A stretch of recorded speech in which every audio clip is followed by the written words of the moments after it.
त्यानंतर एक breaking news आहे। पुणे जिल्ह्यामधल्या जुन्नर तालुक्यात एक धक्कादायक अशी घटना उघडकीस आलेली आहे।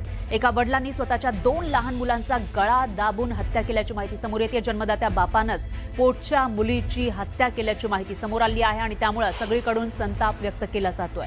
या घटनेमध्ये 3.5 वर्षांच्या मुलीचा मृत्यू झालाय। 5 वर्षांचा मुलगा गंभीर अवस्थेत बचावलेला आहे। तर आरोपी बापाला आळेफाटा पोलिसांनी अटक केली आहे।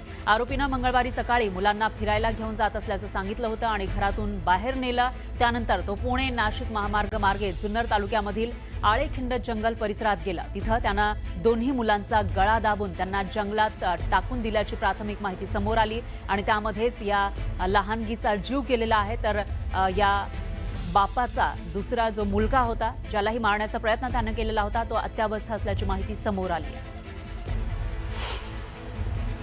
कबुलीच्या अनुषंगाने आम्ही पंचांना बोलून त्या परिस्थितीचा पंचनामा केला असता, म्हणजे तो जो त्याचा मुलगा जिवंत राहिला होता हे त्याला माहित नव्हतं। त्यानं दोन्ही मुलांना मारण्याचा प्रयत्न केला होता किंवा मारलं होतं। त्यातला एक मुलगी मरण पावली आणि मुलगा सुदैवानं जिवंत राहिला। आणि नंतर आम्ही पंचांसोबत जाऊन तिथं घटनास्थळ पंचनामा केला, पूर्ण ते जंगल सर्च केलं आणि आरोपीनं दाखवल्याप्रमाणे त्या ज्या ठिकाणी तिला मारलं होतं त्या ठिकाणाहून त्या मुलीची बॉडी आम्हाला हस्तगत झालेली आहे। त्यानंतर पोलिसांनी आम्हीच फिर्याद देऊन ती तक्रार दाखल केलेली आहे।